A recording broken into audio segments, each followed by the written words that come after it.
So I'm really intrigued to find out what you think about when you run.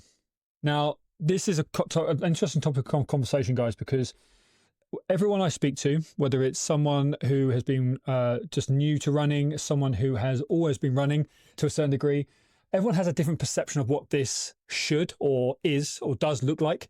And I'm not going to say whether it's right or wrong. I think what I want to share with you today are some key kind of tips around what I would like you to be thinking about in terms of your run mechanics, in terms of maintaining your movement efficiency. So not to kind of ruin the romanticism of what running is to you and what it is to me myself as well. It's like, the escapism of it, just getting out and just almost switching your brain off. There is an expectation that we have from our running where we want to be able to turn up and do it potentially on a daily basis, or certainly on a week-to-week, month-to-month basis. And we want to do that, and we want to feel like we're kind of improving to a certain degree. But more importantly, we want to be able to remain consistent, and we want to remain injury-free. Now, training error is probably one of the leading causalities of injury, and it comes from a lot of the time overload, where, we're having individuals who are just simply trying to do too much with too little for too often. So literally they're overloading a lot of their body, the areas of their body which have been previously injured. They don't have enough capacity, strength conditioning in those major muscle groups, those joint structures, or they simply don't have the fitness. But like running, like riding, like swimming, like a lot of endurance-based hiking, etc. sports, you can keep going, right? You can just keep moving. And that is the beauty of the sport, where you can, we can take on these amazing distances. We can take on these amazing adventures, like multi-day events, and take part in your first ultra, multiple ultras a year, etc., etc. What I want to keep coming back to, guys, and I've got to, because I'm in the business, obviously, guys, of trying to keep people healthy, strong, injury-free, and then obviously striving towards being as good as they can be in their said sport. So I want someone to be able to achieve their goals, but also see these kind of incremental improvements year on year.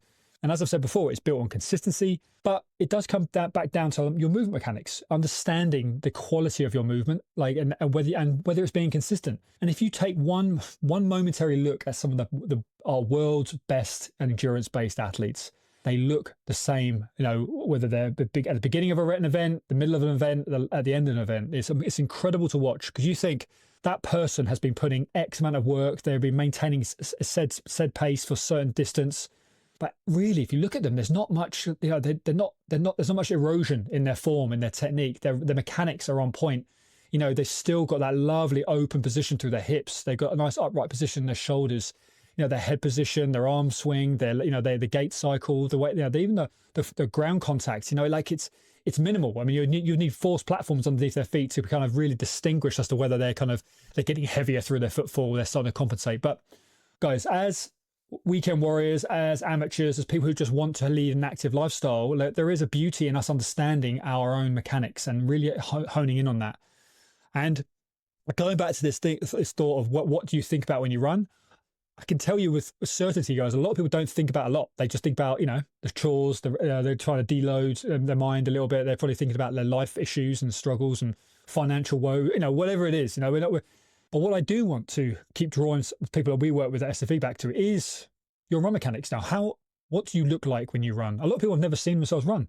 There's a lot of power to that. It's like we want someone to look at the way they squat, the way they stand, the way their propriocepts, so where they balance and coordinate through their single leg within their strength and conditioning training. Because when you get to see yourself move, especially as you start to in dynamic range of motion, when you start to see yourself run out on the trails, especially as you start to fatigue, if you start to see yourself when you're starting to break down, we start to put more load through your body, you're starting to fatigue, what happens to your body? What are your individual mannerisms? What are your individual behaviors? Because, guys, these are the breadcrumbs towards potential overload. These are the breadcrumbs towards, you could hypothesize that someone is going to pick up an injury in said area or said kind of limb, because you can see there's an overload coming from their run mechanics, especially at 5K, 10K, 20K into their running. And what are we looking at? Well, guys, we live in a world now where run gait analysis has been something that people are selling as a product, as a service, standalone service. I've got people who I've worked with in the past and currently who have spent hundreds, almost thousands of pounds on analysis of their run gait, where they've been taught how to run again, and they've had all these markers put on their body. The stuff that I was getting taught at sport, in my sports science degree 20 years ago. And I get it, I understand it, but at the elite level, when you're looking for those 0.1% differences, I get it. But when you're like someone who, you don't need to know the joint angle of your ankle on every stride. You don't need to know the optimal positions of your hips, of your hip, and what extension you've currently got and what you're aiming towards in percentages. What you need is visual representations. You want to be able to then reinforce those positions through great running mechanic drills, great S&C drills, exercises that are really bullying some of those said weaknesses. And this is what I would want people we work with, I want them to understand is like, what are we thinking? Right. Well, what do we look like when you're running well, when you're running strong? Head position, shoulders, your hips, we're working from the top down. You've got nice neutral shoulders. You've got good, retraction of the shoulder blades. You've got good, even hips, even shoulders. There's not much hip drop. As we look down towards the kind of the hips down into the knees, we're seeing a bit of a window between your knees. That's showing us that we've got some good glute activation, hamstring engagement. As we track down into the knees, the ankles, are we seeing that kind of knee valgus? Are we seeing that, pronation, supination? People love it. They absolutely love it. And they will tell me in that minutiae detail what they've been told by other health professionals, but what their scans and everything else they've had in the past. But then they've had no follow-up homework. There's been no reinforcement of what they could be doing to improve said issues. If they are told that they're breaking down in these positions, then what are they then rehearsing in their mind to actively work on that? When it comes to what you're thinking, it's not just enough to have words in your mind. You want to be having actions. Like you want to know that you're putting the work in. So what we're thinking, guys, and I've worked with some of the best ultra distance athletes in the UK and abroad, in Australia, growing up, over 10 years ago. And they had little mantras. All of them had little mantras. And they were as simple as 1 or 2, 3 words: tall, light, easy. Extension, like thinking about these keywords that are just allowing them to kind of regain and maintain good mechanics. And this is what I want for you. I want you to be able to have this ability to have this inner dialogue, this kind of self-coach. Like, of course, like, if I'm on the sidelines, I'm going to be barking out these types of cues from the sideline, especially in that second aid station, third aid station. What does that person need? They don't need massive amount of dialogue. But you're saying, like, come on, keep things light, keep things, keep those feet underneath you, keep nice punchy short stride.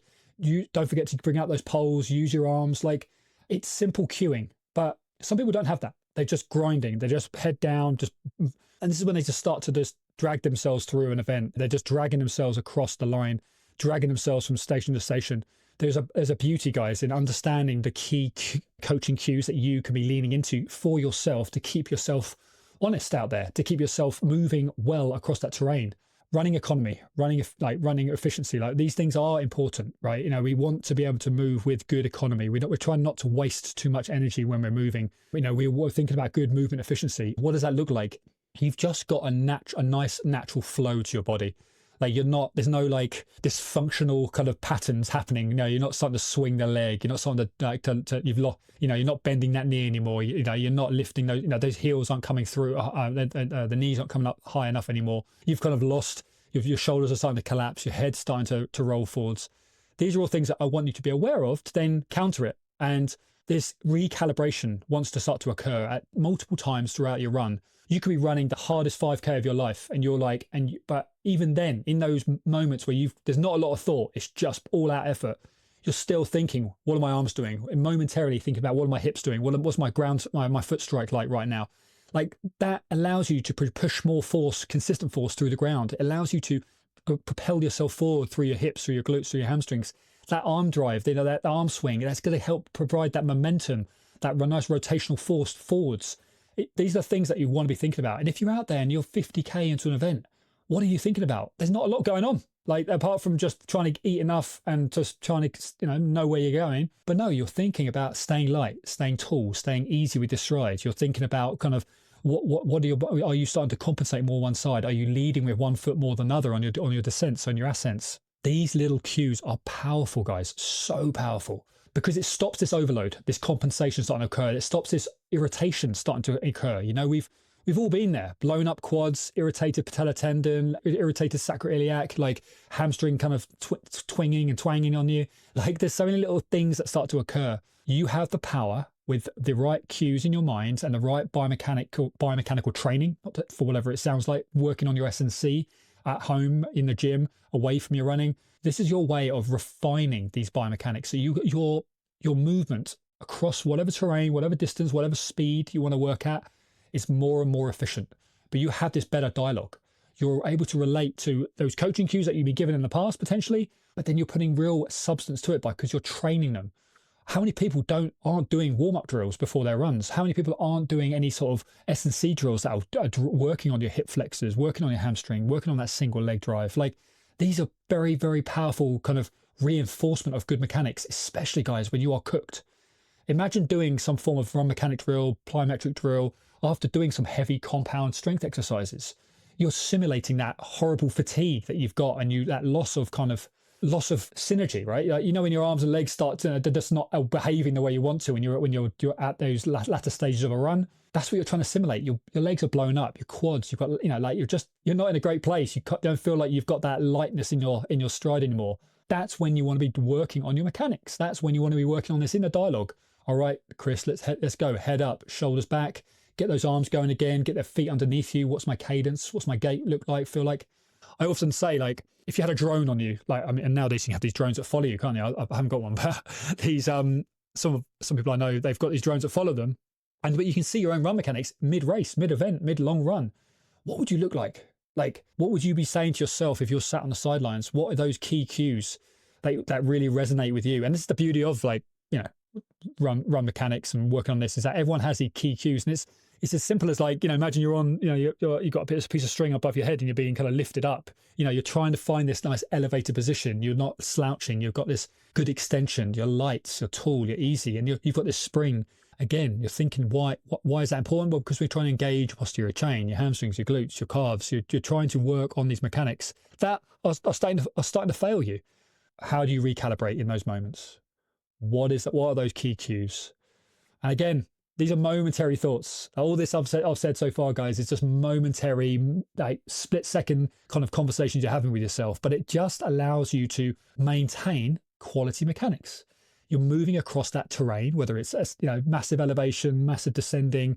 You're still you still have that presence of mind to be economical with your stride, with your gait. You're still thinking about, am I being efficient with my movement across this terrain? You've got to.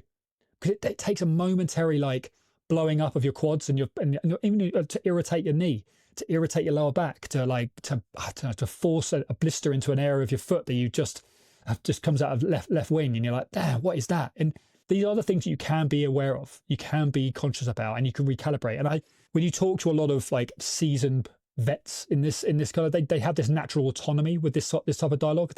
It's there. They have this, and they take it. They're very blasé about it. But when you talk to someone who's getting into running, extending their distances, training a lot more, increasing their volume, they've gone from shorter distances where they haven't been kind of pushing their natural boundaries, their natural thresholds. And so they haven't had that they haven't reinforced it. Maybe they haven't suffered enough. They haven't got it wrong enough. Maybe they haven't had enough coaching. They haven't had enough experience. That's all fair and well. But this is how you get ahead. Know that this inner dialogue is something that is a given to a lot of people. It's just built in. It's something that comes very natural to them. But you can build this in. And this is where, like, having this dialogue within your S&C training, like, your strength training, like, we give feedback all the time about just dialing in the quality of your mechanics, your single leg work, your plyometric work, landing with quality, with confidence, because that's the type of dialogue you're looking for, again, to repeat when you're out on the trails. Same thing, guys. It's just that repeated process. Very powerful, guys, this dialogue that you've got. It's not based around all the numbers. There's a lot of, like, force platforms and pressure point training and, like, video analysis that is so detailed that it leaves a lot of people in paralysis. I'm not asking you to do that. I'm asking you to be, like, bringing in this little inner voice, this inner dialogue, time, little and often throughout a long event, a long run, even a short run. Where are you doing? What are you doing? How are you moving? Do you still have that same ground contact? If you stepped outside of yourself, what would you look like? Are you seeing the head dropping, the shoulder drop? Are you seeing the hip, the knee starting to collapse one side? Are you starting to roll out on the foot? Talk to yourself. There is a wonderful synergy between your mind and your body, that neurological pathway. You can train that. That is a very trainable quality. And that will come from this combination, wonderful combination of this of having a structured S&C program integrated into your running program, and then having this consistent dialogue with someone you're accountable to, a coach. And this is what we do at SFE all the time, is just keep reinforcing this type of feedback loop, because this is what you can build momentum on. You start to go, okay, I'm feeling like I'm moving across these terrains much easier. My body's responding well. I'm feeling lighter in my stride. I feel like I can go faster. I can go longer. Why? It's because you're wasting less energy. You're moving with more efficiency. You have better communication with your body. It's that is part of the training that we're trying to bring in. It's not just about the mileage, dragging your body across the mileage distance to the terrains. Think about the quality of the conversation you're having with yourself. Like a lot of you are training on your own. Let's refine this, make that make that training work for you better. And it's going to come from this inner dialogue. And this is something that we push, we integrate into our programming all the time. I try to talk about it as often as I can. And again, it's momentary. The rest of the time you're off daydreaming and everything else. But this is coming from someone who has broken himself a number of times. I've been very dysfunctional in the past from breaking my leg twice. Like, I've had sacroiliac issues. I have and I've worked with so many people with multiple surgeries and breaks and setbacks. Bring it back to that good movement efficiency so you can take on any challenge in the future. But that inner dialogue is the thing that's going to keep you honest, true, and moving amazingly well across that terrain. Love to talk more about this, guys. Any questions around this, just reach out and I'll speak soon.